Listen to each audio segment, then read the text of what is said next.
이분의 이력부터 제가 소개를 해드릴 텐데요. 우선 서울대학교 국제경제학과를 졸업하고 1990년에는 행정고시로 이 공직에 입문을 했습니다. 그 이후에 국토해양부 재정 담당관, 그리고 국토교통부 건설정책국장, 서울지방국토관리청장 등을 역임을 하셨고요. 그리고 2015년에 정계에 입문을 해서 2016년 국회의원을 거쳐 이 여야의 경쟁이 치열했던 지난 2020년에는 제21대 국회의원 선거에서 경기도 이천을 지역구로 당당히 재선에 성공을 했습니다. 자, 그리고 제21대 국회 후반기 정무위원회 위원 활동 중에 있으신 분이신데요. 자, 이분을 한마디로 정의를 하자면 서민을 위해 사신 분이다 라고 말씀을 드릴 수 있을 것 같습니다. 점점 어려워지는 서민 경제 위기 극복 방안, 그리고 경제 성장의 돌파구를 찾아서 이 서민 생활 안정을 위해서 불철주야 노력하고 계시는 분이고요. 상생과 조화, 그리고 비정상의 정상화로 이천시를 이 통일 대한민국의 중심 도시로 세우고자, 그리고 대한민국을 세계의 중심 국가로 만들겠다라는 포부를 갖고 계신 분입니다. 자, 국민의힘 송석준 국회의원님 만나보도록 하겠습니다. 안녕하세요. 네, 안녕하세요. 네, 반갑습니다. 제가 앞에 좀 많이 화려하게 소개를 드렸는데 소개를 드리면서도 너무 대단하다라는 생각이 좀 드네요. 아닙니다. 정말 열심히 많이 사신 부족합니다. 예. 분인 것 같아요. 왜냐면은 지금이 날씨도 엄청 덥고요. 휴가철이거든요. 지금 정말 많은 분들이 휴가를 가실 시즌인데 예. 휴가도 안 가시고 지금 열심히 일하시는데 제가 들이닥쳐서 이렇게 인터뷰를 진행을 하고 있습니다. 좀 비도 되게 많이 왔잖아요. 예, 그래서, 많이 왔습니다. 예. 어떻게 좀 지내셨어요? 예, 뭐 제가 또 지역이 이제 도농복합도시다 보니까 네. 여름철 또 장마철에는 또 지역에 신경 쓸 게 또 많습니다. 맞아요. 진짜 수해 불철주야. 지역도 돌아보고 특히 이제 또 도당위원장을 또 새로 맡다 보니까 여러 가지로 이제 할 게 많네요. 예. 네, 맞습니다. 안 그래도 제가 진짜 축하부터 드리고 시작을 하려고 해요. 간단하게 말씀을 해주시긴 했는데 지난 4일에 국민의힘 경기도당 새 위원장이 그것도 무투표 합의 추대 방식으로 이렇게 선출이 되신 거에 대해서 정말 진심으로 축하를 드리도록 하겠습니다. 고맙습니다. 제가 보니까 경기도민이 예. 한 1360만 명이 넘는다고 하더라고요. 예, 그렇습니다. 예. 정말 큰 지역이잖아요. 어떻게 예. 보면은. 예. 그런 부분에서 지금 또 22대 국회의원 선거를 한 9개월 정도 앞두고 있는 상황인데 예. 이 상황에서 경기도당을 좀 어떻게 이끌어 나가야 되는지 걱정도 많으실 것 같고 좀 설레시기도 하실 것 같아요. 앞으로 어떤 좀 계획이 있으실까요? 예, 경기도는 대한민국에서 가장 인구가 많은 지역입니다. 그렇죠. 예, 서울보다도 무려 450만이 더 많은 그야말로 제일 큰 도시고 또 내년 총선의 최대 격전지입니다. 예, 의석수가 현재도 59개고 이번에 아마 이제 선거구 분할이 되면 아마 3개 내지 4개가 더 늘어나서 62개 내지 63개 이제 선거구에서 치열한 이제 그야말로 여야 대회전을 갖게 되는데 내년 바로 수도권에서 과반 이상의 의석을 확보해야 이제는 그동안에 거대 야당과 맞서 정말 우리 윤석열 정부가 참 힘든 지난 세월을 보냈습니다. 그야말로 정권 교체가 아직 미완입니다. 모든 관련 법률, 각종 정책들이 국회 벽에 부대껴서 많이 힘들었는데 내년 반드시 우리 경기도에서 과반 이상 의석을 확보해서 이제 윤석열 정부의 국정과제 또 각종 법률 이렇게 만드는 거 차질 없이 할 수 있도록 최선을 다하겠습니다. 네. 지금 말씀만 들어도 엄청난 결의와 포부가 느껴지시는데 이 과반 이상의 의석을 좀 달성하실 수 있도록 좀 더 파이팅 할 수 있게 저도 응원을 많이 해보도록 할게요. 고맙습니다. 어깨가 많이 무거우시겠어요? 예, 무겁지만 또 나름대로 또 네. 우리 당원 동지들 그리고 또 우리 도민들께서 많이 성원해 주시니까 또 힘을 내서 뛰고 있습니다. 네, 기대해 보도록 하겠습니다. 지금 현재 또 지역구가 이천이시잖아요. 경기도 네. 이천이신데 그쪽은 좀 장마 피해가 어땠는지 걱정이 좀 되네요. 어떠셨어요? 예, 우리 이천 지역도 사실 비가 꽤 내렸습니다. 그쵸. 예, 어제 밤에도 네. 장마 끝났다고 하면서도 사실은 밤에 많은 비가 왔는데 네. 특히 그 지난 우리 장마철에도 특히 그 경기 남부권에 위치한 우리 이천 장원, 설성, 율면 지역에는 네. 충북이나 피해가 큰 경북권 못지않게 많은 비가 내려서 청미천이 사실 범람위기도 맞기도 했습니다.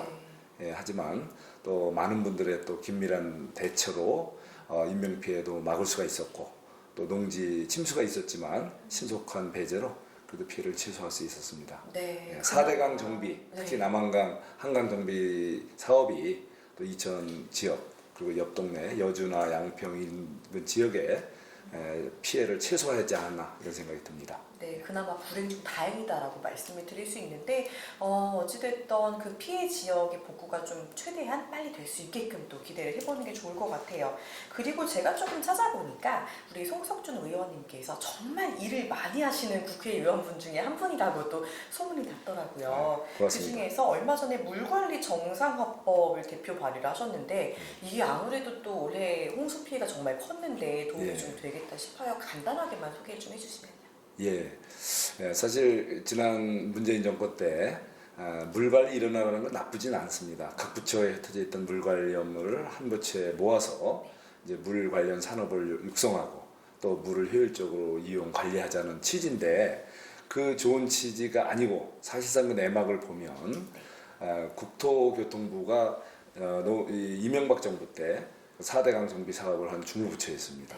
바로 4대강 정비를 통해서 보를 축조하고 이런 준설과 이런 보강 이런 거 사업이 상당히 잘못된 사업이다 이런 지적을 하면서 사실 그 4대강 재자연화 시민연대라는 단체에서 보철거 등을 비롯한 4대강 사업에 이런 토목 사업을 다시 되돌리려는 사업을 위해서 국토부에 있던 물 관련 또 수자원 하천 업무를 환경부로 지금 넘긴 그런 적이 있습니다. 그러다 보니까 사실상 요즘같이 홍수 피해 왔을 때 그 물그릇을 확보하고 댐이나 보를 통해서 수위 조절이 가능한 그런 업무를 상당히 경시하고 또 이렇게 자연 환경을 중시한다고 하면서 이 각종 이 준설 이런 걸 소홀히 하면서 사실상 굉장히 이런 수해에 취약한 이런 구조를 그동안 야기했던 것도 사실입니다. 그래서 이런 물관리 일원화를 제대로 하면서도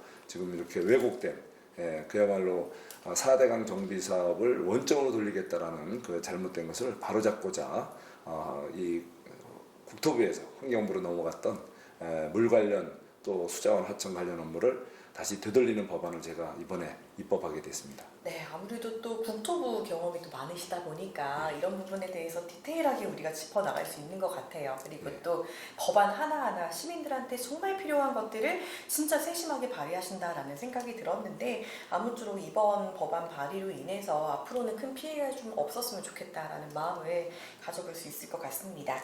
자, 그리고 또 우리 의원님께서 최근에 대표 발의한 내용 중에 이 납품업자에 대한 대규모 유통업자의 경영 간섭을 금지하기 위한 이 대규모 유통업법 개정안이 또 본회의를 지난 18일에 통과를 했는데요. 이 법이 어떤 법이고 또 어떤 문제가 있어서 어떤 목적으로 발의를 하셨는지도 좀 들어보면 좋을 것 같습니다. 예, 대규모 유통업자들에 의해서 납품업자들에 대한 지나친 경영 간섭 행위가 사실상 계속 우리 사회에 문제가 되고 있습니다. 과거의 제도 개선을 한다고 해서 사실은 이제 경영 정보 요구에 관한 그런 규정은 새로 뒀지만 그것만으로는 그거를 막기 위한 그런 행포를 막기 위한 것만으로는 좀 부족하다. 실제로 이런 대규모 유통업자들이 납품업체들에게 경쟁사에 대한 납품가 인상 요구를 하는 노골적인 경영 간섭 행위에 대해서는 사실 제재 수단이 그동안 없었다는 겁니다. 그렇군요. 예, 그래서 이번에 제가 발의해서 이번에 국회를 통과한 법에서는 이제 우리 대규모 유통업자들이 납품업체들에게 경쟁사에 대한 납품 단가를 올리도록 강제하는 그런 어떤 행포를 못하도록 근거 규정을 마련하고 또 관련된 것을 조정회의에 분쟁조정협의회에 조정 대상으로 넣고 또 관련된 또 이런 벌칙 규정 또는 과징금이나 시정명령할 수 있는 법적 근거를 마련한 그런 내용으로 이번에 국회에서 통과가 됐습니다. 듣고 나니까 그럼 지금까지 사실 제도 미비로 인해서 많은 중소상공인들이 피해를 봐도 딱히 호소할 곳도 없었을 것 같고요. 예. 그리고 의원님께서 말씀하신 것처럼 이 절대적 지위를 가진 대규모 유통업자가 이 납품업자들한테 자신의 경쟁업체에 납품하는 상품에 대한 가격 인상을 요구한다 이런 말씀을 해주셨는데 그럼 그동안은 이런 경영활동에 간섭하는 일이 벌어져도 이 현행법상에는 이를 금지하는 조항이 없다 보니 뭐 그렇죠. 처벌도 제재도 그렇죠. 안 됐던 건가요? 그렇죠. 어. 그래서 이번에 그것을 이제 구체적으로 네. 분쟁 조정 협의회에 이제 대상으로 이제 조정을 할 수 있도록 또 근거도 넣고 그리고 이제 시정 명령과 과징금 그리고 또 벌칙 부과의 근거 조항을 마련해서 실효적으로 그러한 납품업체들에 대한 그 대규모 유통업자들의 행포를 막을 수 있는 그런 벌칙 규정, 그런 그 시정 그리고 과징금 근거 규정도 마련해서 실효성을 높인 그런 측면이 있습니다. 그럼 여태까지는 어떻게 보면 이런 대규모 유통업법이라기보다는 공정거래법을 기반으로 해서 좀 예. 이렇게 땜질하기 식으로 그렇게 예. 좀 진행을 했던 모양이에요. 예, 맞습니다. 이제 큰 틀에서는 공정거래법에서 그 제재할 수 있는 방법은 있겠지만 네. 이런 구체적이고 이런 어떤 아주 그 현실적으로 나타나는 이런 그 납품업체들에 대한 행포를 일일이 간섭하는데 사실은 한계가 있었고요. 또 그런 다양한 형태로 나타나기 때문에 공정의 일반적인 근거 규정만으로는 이런 그 납품업체들에 대한 행포를 막는 데 한계가 있었습니다. 네, 그러면 이번 법안 발의로 인해서 진짜 중소상공인들에 대한 그런 실효성 있는 그런 법칙이 좀 나올 수 있겠다라고 기대를 해볼 수 있을 것 같은데요. 조금 더 구체적으로 그럼 좀 여쭤보면 좋을 것 같은데 우리 의원님께서 발의해주신 대규모 유통업법 개정안을 살펴보면은 좀 크게 세 가지로 분류가 되고 있는 것 같아요. 그리고 이 법을 위반했을 경우에는 공정거래위원회의 시정 명령과 함께 이제 과징금과 벌칙까지 구체적으로 부과할 수 있게끔 하는 이런 제재 규정을 두었다는 게 좀 중요한 부분인 것 같은데 이 부분에 대해서 우리 한 세 가지 항목과 처벌에 대한 내용 소개를 좀 간단히 해주신다면요. 예. 우선 이 시정 명령을 할 수 있도록 했죠. 네. 예. 우선 아까 이제 물론 이제 근거 규정을 마련하고 네. 그 다음에 이제 분쟁 조정 협의회에 조정 대상으로 넣을 수 있도록 하고 또 시정 명령, 과징금, 벌칙 규정을 마련했다는 거. 그렇게 제가 말씀을 드렸고요. 예, 우선 이제 또 구체적으로 이제 그 시정 명령 잘못된 행위에 대해서는 이제 시정 조치할 수 있는 다양한 그런 그 근거 규정을 마련했고 그리고 이제 이 과징금에 대해서는 납품 단가나 또는 이제 그 연간 임대료 범위 이내에서 과징금을 부과할 수 있도록 그 구체적인 규정을 마련했고 그리고 뭐 또 이 처벌 규정을 뭐 이렇게 1년 이하의 징역 또는 1억 5천만 원 이하의 그 벌금에 처할 수 있도록 이런 세부적인 규정을 마련한 그런 내용을 담고 있습니다. 네, 그렇습니다. 시정명령과 과징금과 관련해서 조금 더 구체적인 사항을 말씀드렸다. 뭐 예를 들면 처벌 규정 같은 경우가 뭐 1년 이하의 징역이라든지 1억 5천 이하의 벌금을 좀 부과하는데 이렇게 또 구체적인 얘기가 나오면 실제로 법이 있다 없다를 떠나서 이제 이게 조금 더 현실적으로 와닿기 때문에 법을 어기면 안 되겠다라고 그렇죠. 생각을 많이 하겠어요. 예, 맞습니다. 예. 알겠습니다. 아무래도 좀 그동안 대규모 유통업자들에게 늘 을로 살던 분들이 많았을 텐데 이런 중소납품업자들의 사업 환경들이 이번 개정안으로 인해서 대폭 좋아지기를 정말 진심으로 바라보면 좋을 것 같아요. 자, 그럼 이번에 좀 화제를 옮겨서 우리 지역구를 가지고 계시는 송석준 위원님께서 이제 좀 자료를 찾아보니까 정말 많은 활동을 지역의 발전을 위해서 해주셨고 제가 보니까는 이천사랑이라는 닉네임이 또 있으시더라고요. 그래서 그동안 저 궁금한 게 우리 위원님께서 지역 활동 중에 가장 중점을 두었던 지역의 사업이나 현안, 결과 같은 게 어떤 게 있는지 좀 소개를 해주시면 좋을 것 같아요.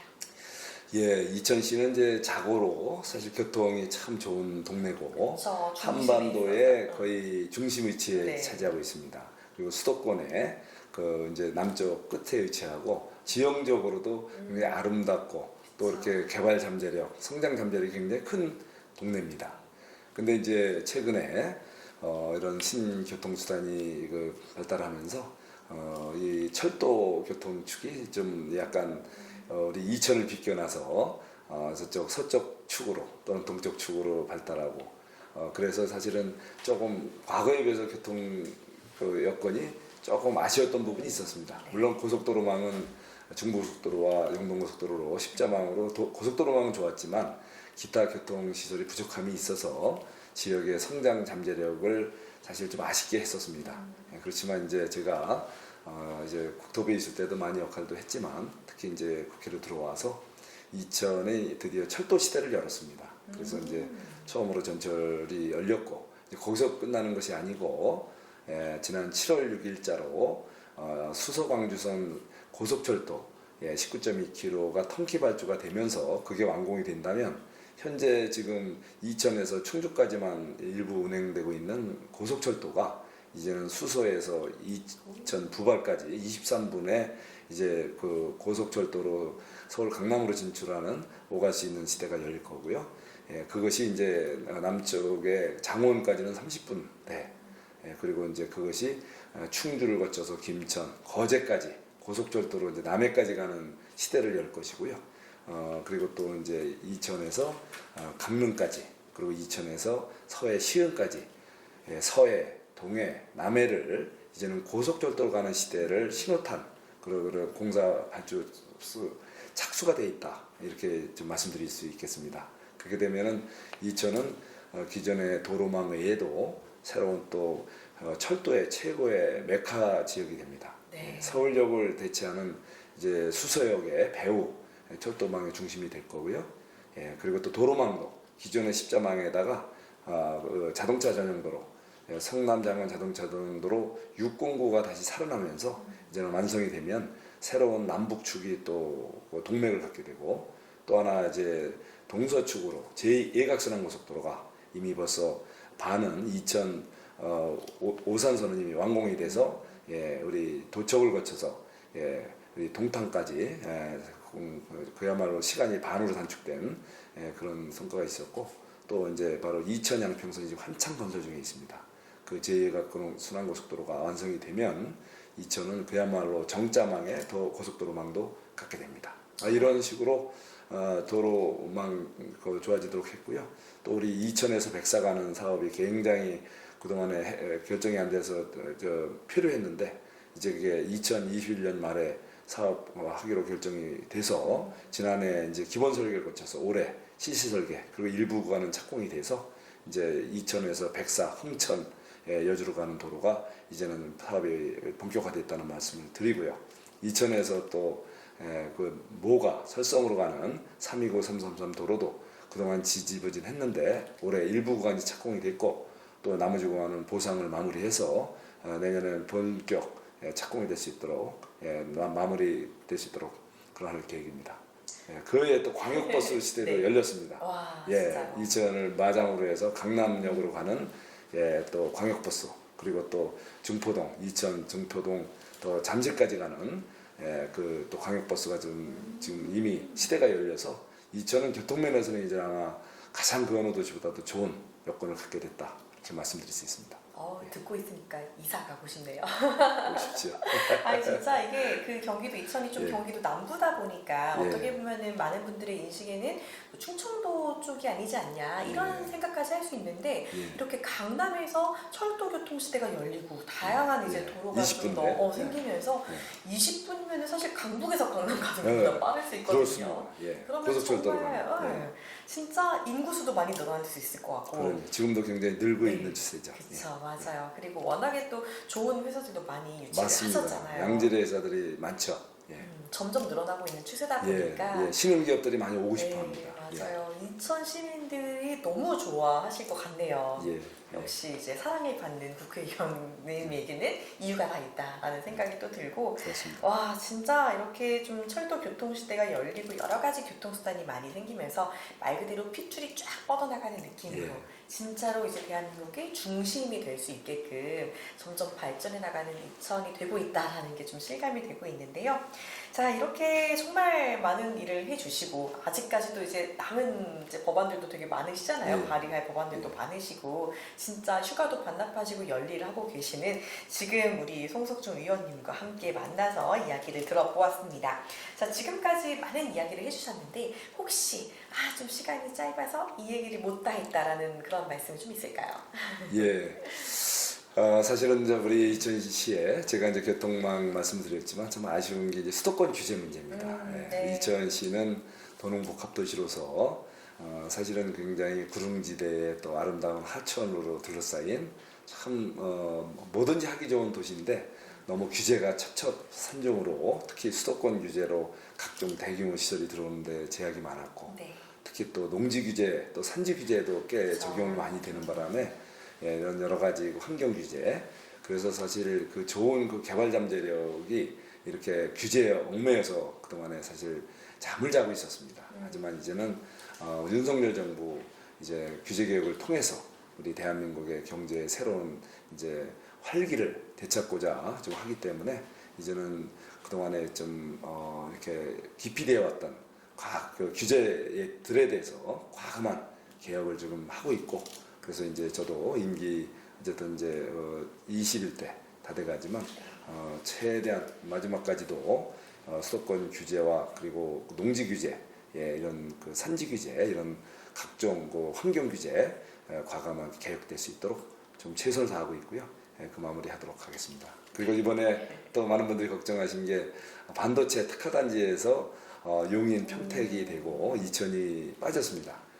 그렇지만 저는 애초부터 이천엔 SK하이닉스의 본사 도시고 또 R&D 센터와 마더팹이 있고 또 M16까지 최신 또 공장까지도 갖춘 그야말로 본사 도시다. 그 어느 이상은 전혀 변함이 없다는 말씀을 드리고요. 다만 이번에는 새롭게 이제 어쩔 수 없이 규제 때문에 이제 원산과 또 평택으로 투자가 이루어지게 된 기업들의 그 인허가 결정이라든가 전기 이런 그 용수 공급 설비가 원만하게 지원하기 위한 특화단지 지정이기 때문에 앞으로 또 본사 도시로서 SK 하이닉스의 본사 반도체 중심 도시로서 이천을 위해서 또 관계 당국과 또 여러 가지 그 정부적인 정책적인 지원과 여러 가지 육성 방안에 관해서는 정부에서도 공감하고 있고 또 우리도 적극적으로 그런 것들을 유치하도록 더욱 더 노력하겠다는 말씀을 드립니다. 네.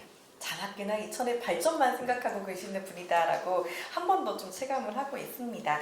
이렇게 앞으로 하고 싶은 일 그리고 해드리고 싶은 일이 많다고 하시니까요. 앞으로 또 이천시의 무궁한 발전 또 기대를 해보도록 하겠습니다. 오늘 좋은 말씀 감사합니다. 예, 고맙습니다.